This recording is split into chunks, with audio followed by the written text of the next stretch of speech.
warahmatullahi wabarakatuh.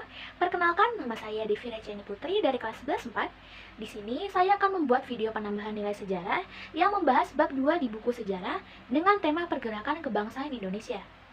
Kemudian di akhir video saya akan menceritakan sedikit catatan saya yang saya catat berdasarkan penjelasan Pancit. Sebelumnya mohon maaf apabila nantinya dalam penjelasan saya terdapat kekurangan maupun kesalahan baik dalam pengucapan maupun penjelasan saya. Baik, jadi selamat menyaksikan. Baik, pertama-tama saya akan menjelaskan mengenai pengertian nasionalisme. Nah, secara etimologi, nasionalisme dapat didefinisikan menjadi dua pengertian. Yang pertama, nasionalisme merupakan paham kebangsaan yang berdasarkan kejayaan masa lalu. Yang kedua, paham kebangsaan yang menolak penjajahan untuk membentuk negara yang bersatu dan berdaulat. Dalam pengertian yang lebih modern, nasionalisme merupakan kesamaan kewarganegaraan dari suatu etnis dan budaya di dalam suatu bangsa. Perspektif nasionalisme dapat diperlukan sebuah bangsa untuk menampilkan identitasnya. Dalam konteks sejarah di Asia, kebangkitan nasional dan nasionalisme bangsa Timur lahir karena adanya reaksi dari kolonialisme dan imperialisme pada abad ke-20. Nah, selanjutnya saya akan menjelaskan organisasi pergerakan nasional di Indonesia. Sejarah Indonesia memiliki kisah dan perjalanan panjangnya sendiri. Untuk menjadi bangsa yang besar seperti sekarang, bangsa Indonesia dibangun oleh orang-orang hebat yang berjuang demi kemerdekaan Indonesia. Pada awal abad ke-20, menjadi titik awal kemunculan organisasi politik di Indonesia. Banyak organisasi politik kebangsaan yang berdiri sejak politik etis diperlakukan di Hindia Belanda dengan tujuan memperjuangkan kepentingan kemerdekaan bangsa Indonesia. Pada awal abad ke-20, menjadi titik awal dari kemunculan organisasi politik di Indonesia. Banyak organisasi politik kebangsaan yang berdiri sejak politik etis diberlakukan di Hindia Belanda dengan tujuan memperjuangkan kepentingan kemerdekaan bangsa Indonesia. Di antara organisasi-organisasi tersebut terdapat Budi Utomo, Sarekat Islam, Indische Partij, Muhammadiyah, Nahdlatul Ulama, Gerakan Pemuda, Partai Komunis Indonesia, Taman Siswa, Partai Nasional Indonesia, Istri Sedar, Gerakan Wanita, Taman Siswa Patronesia, Parindra, Majelis Islam Ala Indonesia, Gabungan Partai Indonesia, dan lain-lainnya. Dari banyaknya organisasi-organisasi tersebut, saya akan membahas 3 organisasi utama yang sangat berpengaruh di Indonesia kala itu. Nah, pertama-tama saya akan membahas organisasi Budi Utomo. Organisasi ini lahir pada tanggal 20 Mei tahun 1908 dan didirikan oleh para pelajar Stovia di bawah pimpinan R. Sutomo. Organisasi ini berawal dari gagasan Dr. Wahidin Sodirohusodo yang nantinya menjadi tonggak awal kebangkitan Indonesia. Pada tahun 1907, Dr. Wahidin menyerukan agar mereka membentuk organisasi untuk mengangkat derajat bangsa. Pada saat itu, Sutomo tertarik dengan ide tersebut yang kemudian bersama sejumlah pemuda lain, berdirilah organisasi Budi Utomo ini di Batavia pada tanggal 20 Mei tahun 1908. Organisasi ini juga menjadi organisasi pemuda pribumi pertama yang berjalan baik di Indonesia. Salah satu program utama organisasi ini adalah kemajuan yang harmonis bagi Nusa Jawa dan Madura. Hingga pada akhirnya organisasi ini berakhir pada tahun 1935 ketika bergabung dengan Parindra. Karena Budi Utomo dianggap menjadi tonggak baru kebangkitan Indonesia, maka hari lahirnya ditetapkan sebagai Hari Kebangkitan Nasional Indonesia yang diperingati setiap setahun sekali, yakni pada tanggal 20 Mei. Organisasi kedua yaitu ada Sarekat Islam. Organisasi ini didirikan oleh Haji Saman Hudi di Solo pada tanggal 16 Oktober tahun 1905. Pada mulanya bernama Rekso Romekso, kemudian berganti nama menjadi Sarekat Dagang Islam atau SDI, dengan tujuan untuk menggalang kerjasama antara pedagang Islam demi memajukan kesejahteraan pedagang Islam Bumi Putra. Untuk mengembangkan organisasinya, Saman Hudi menggandeng host Djokroaminoto hingga kemudian Sarekat Dagang Islam diubah namanya menjadi Sarekat Islam atau SI. Dengan alasan agar organisasi ini tidak terfokus pada pedagang saja. SI bercita-cita untuk menentang ketidakadilan terhadap rakyat Bumi Putra dengan ciri kerohanian yang tetap demokratis dan militan. SI memiliki banyak cabang dan anggota yang sangat banyak hingga membuat pemerintah kolonial Belanda khawatir dan terancam atas perkembangan SI, sehingga membuat kebijakan-kebijakan yang membatasi kegiatan-kegiatannya. Tak berselang lama, organisasi ini mulai mengalami perpecahan karena adanya perbedaan suasana kehidupan politik pada masanya. Kala itu SI terkena pengaruh komunis. Sehingga pada tahun 1914, Satelit bersama Adolf Busch mendirikan Indische Sozial-Demokratische Vereniging (ISDV) di Semarang. Tujuannya yaitu untuk menyebarkan paham Marxis. Namun, karena anggota mereka tidak memiliki hubungan dekat dengan rakyat, maka mereka pun berniat untuk mencoba memasuki SI Semarang yang dipimpin oleh Semaun. Perlahan-lahan pengaruh Semaun semakin besar dalam Syarikat Islam, sehingga kemudian menimbulkan adanya perpecahan. Perpecahan pada Syarikat Islam pun terjadi sehingga organisasi ini terbagi menjadi dua bagian, yakni SI Merah dan SI Putih. Perpecahan ini terjadi lantaran adanya agitasi dari para golongan komunis melalui tokoh Semaun dan Darsono ke dalam organisasi SI. SI Putih sendiri adalah organisasi yang berhaluan kanan yang diketuai oleh Djokro Aminoto. Sedangkan SI Merah berhaluan kiri yang dipimpin oleh Semaun dari Semarang. SI Merah menentang percampuran agama dan politik dalam organisasi Syarikat Islam. Karena perpecahan yang terjadi, sekitar April 1917, Syarikat Islam resmi dibubarkan dan menyebabkan kegiatan organisasi ini berhenti total. Nah, organisasi terakhir yakni Indische Partij. Indische Partij adalah wadah perjuangan pertama yang berwujud partai politik berideologi nasionalisme yang berdiri pada tanggal 25 Desember 1912 di Bandung. Walaupun namanya menggunakan bahasa Belanda, organisasi ini adalah partai yang keanggotaannya terbuka untuk semua orang di Hindia Belanda dengan program perjuangan mengusung nasionalisme Hindia. Tokoh utama Indische Partij adalah 3 serangkai, yakni Danudirja Setiabudi atau Dawsdekker, Cipto Mangunkusumo, dan Suwardi Suryaningrat atau Ki Hajar Dewantara. Dawsdekker adalah penentang kebijakan diskriminasi rasial dalam masyarakat kolonial. Kritik terhadap kehidupan kolonial telah dilayangkan sejak awal abad ke-20 oleh Cipto Mangunkusumo. Menurutnya, masyarakat Jawa sulit mengalami kemajuan karena dikekang oleh feodalisme. Kehidupan masyarakat Hindia Belanda mengalami eksploitasi yang berlebihan dan kemiskinan menjadi realitas sehari-hari. Pada awalnya, ia adalah tokoh Budi Utomo. Namun, ia memilih keluar karena menganggap Budi Utomo semakin konservatif. Kemudian ia bertemu Dawsdekker yang sepemikiran hingga bersama-sama mendirikan Indische Partij bersama Suwardi Suryaningrat. Ideologi Indische Partij adalah nasionalisme, dengan tujuan mencapai kemerdekaan tanah air Hindia Belanda dari pemerintah kolonial. Bagi mereka, tanah Hindia adalah rumah bagi semua kelompok yang ada di Nusantara. Namun tak berselang lama, ketiga tokoh organisasi ini kemudian mengalami masa pembuangan karena dianggap membangkang dan berbahaya pada kepentingan pemerintah kolonial Belanda. Organisasi Indische Partij juga ditetapkan sebagai organisasi politik terlarang sehingga dibekukan izinnya. Kenyataan ini membuat pimpinan partai memutuskan untuk membubarkan Indische Partij pada tanggal 31 Maret tahun 1913. Hal ini membuat sebagian anggotanya membentuk Serikat Insulin atau Komite Bumi Putra. Nah, baik, selanjutnya saya akan menjelaskan isi dari buku catatan saya yang saya catat selama Pak Jip menjelaskan di dalam kelas. Nah, jadi untuk catatan saya mohon maaf apabila alurnya berantakan. Jadi ini yang saya dapatkan sekiranya menurut saya ini tuh nyambung dengan bab 2 dari buku sejarah. Nah, jadi di sini saya akan tunjukkan catatan saya sampai saya jelaskan. Nanti saya akan cantumkan juga foto catatan saya untuk bisa dapat Pak Sucipto periksa lagi. Nah, jadi ini isi dari catatan saya. Mohon maaf apabila tidak dapat terbaca. Jadi di sini catatan yang saya catat itu pada pertama itu saya mencatat ada 3 golongan pada masa Hindia Belanda. Di sana saya membuat segitiga untuk mempermudahnya. Jadi di bagian puncaknya itu atau di bagian kedudukan tertinggi itu diduduki oleh bangsa Eropa, yaitu yang diisi oleh gubernur jenderal dengan pangkat tertingginya. Yang di bagian tengah itu kedudukannya itu ada timur asing yang terdiri dari Arab, Cina, dan India. Dan golongan yang paling bawah itu ada golongan pribumi atau inlander. Selanjutnya di sini saya juga mencatat bahwa pada saat itu pedagang Arab itu menjual parfum, lalu pedagang Cina menjual semua atau apa saja, dan pedagang India menjual kain atau sari. Dan pada pemerintahan Jepang kita tidak mendapatkan kebebasan dalam berpolitik. Nah, selanjutnya itu di sini saya mencatat bahwa tahun 1918 atau Volksraad yaitu semacam Dewan Perwakilan atau DPR pada masa Hindia Belanda.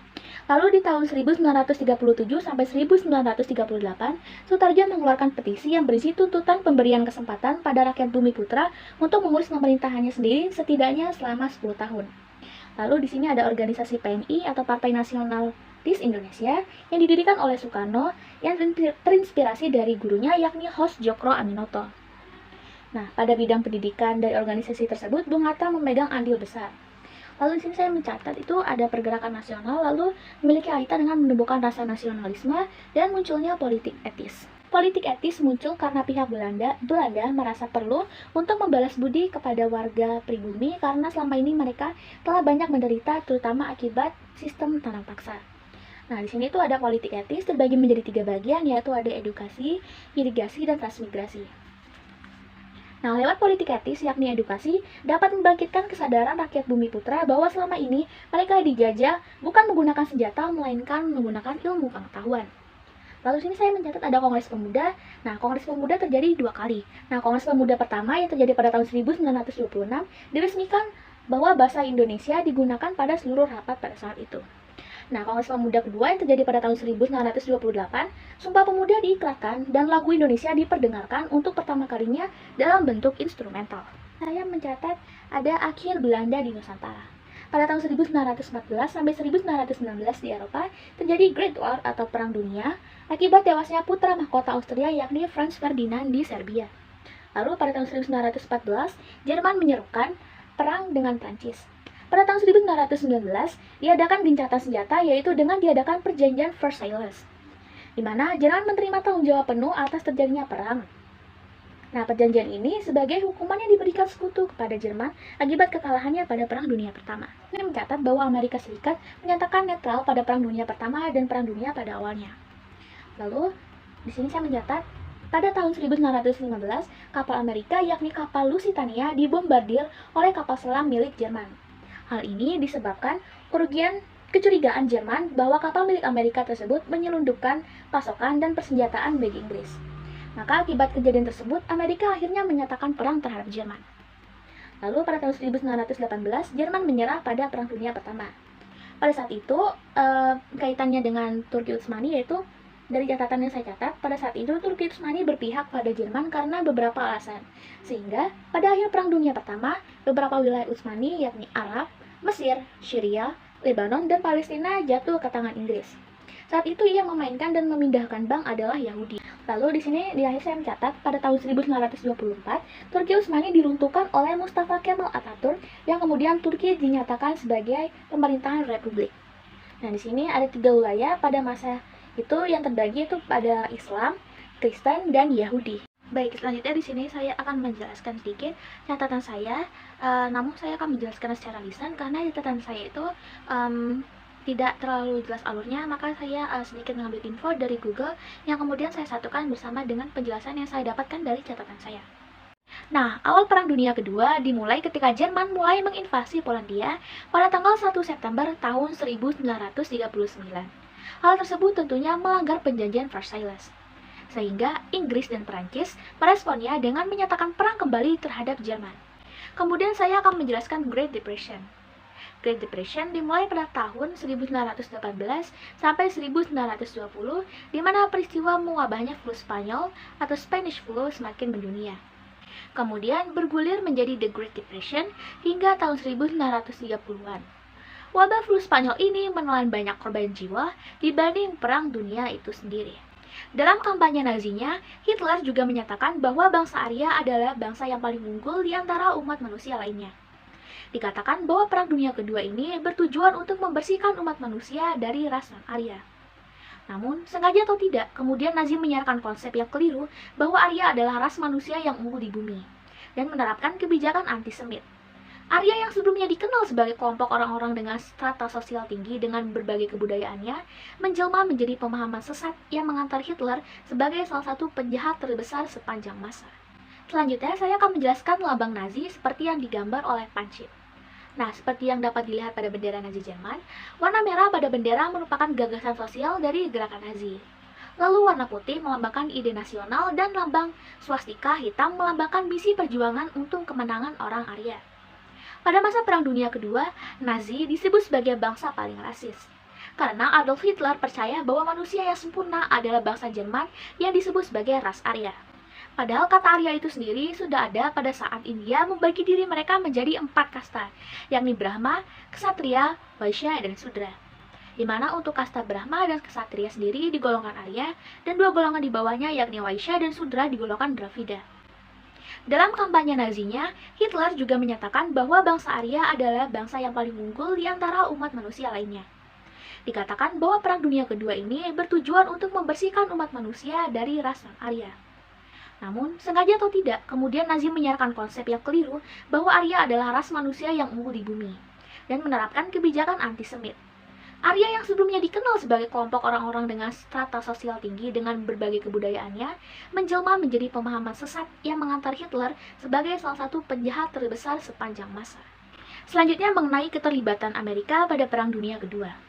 Amerika Serikat lagi-lagi menyatakan dirinya netral di awal Perang Dunia Kedua. Karena telah belajar dari Perang Dunia Pertama, pada saat itu mereka kehilangan lebih dari 100.000 tentara di medan perang. Dan secara materi Amerika Serikat juga mengalami kerugian besar karena banyak sekutunya yang tidak membayar hutang. Bahkan ketika Perang Dunia Kedua meletus, Amerika Serikat baru saja keluar dari The Great Depression. Hingga pada akhirnya, Presiden Amerika Serikat berpikir bahwa cara terbaik untuk mencegah tentara Amerika Serikat terjun ke medan perang kedua adalah dengan membantu Inggris dan Prancis dalam mengalahkan Adolf Hitler. Namun, ia tidak bisa melanggar undang-undang netralitas yang mereka buat sendiri. Maka dalam kebingungannya, tidak lama serangan mendadak dari Jepang menghancurkan Pearl Harbor, yaitu pangkalan militer laut milik Amerika Serikat yang tengah berlabuh di Hawaii, pada hari Minggu pagi tanggal 7 Desember 1941. Seakan-akan mendapat jawaban dari kebingungan mereka, pada tanggal 8 Desember tahun 1941, Amerika Serikat menyatakan perang terhadap Jepang dan secara resmi masuk ke dalam Perang Dunia Kedua bersama poros sekutu. Lalu, siapa saja poros pada Perang Dunia Kedua? Nah, jadi terdapat 2 poros besar dalam Perang Dunia Kedua, yaitu poros pertama, pihak sekutu yang terdiri dari Prancis dan Inggris, yang kemudian dibantu oleh Amerika Serikat, melawan poros Axis, yakni Jerman, yang kemudian dibantu Italia dan Jerman dengan 2 pemimpin diktator mereka, yaitu Benito Mussolini dari Italia dan Kaisar Hirohito dari Jepang. Mereka bergabung bersama Jerman untuk melawan poros sekutu. Kemudian poros kedua yakni Asia, yaitu Jepang melawan Cina atau Tiongkok pada tahun 1931. Perang besar antara Tiongkok dan Jepang adalah perang Asia terbesar pada abad ke-20. Walaupun kedua negara berperang sejak tahun 1931, perang berskala besar baru dimulai sejak tahun 1937 dan berakhir dengan menyerahnya Jepang pada tahun 1945. Nah, perang ini merupakan akibat dari kebijakan imperialis Jepang yang sudah berlangsung selama beberapa dekade. Jepang bermaksud mendominasi Tiongkok secara politis dan militer.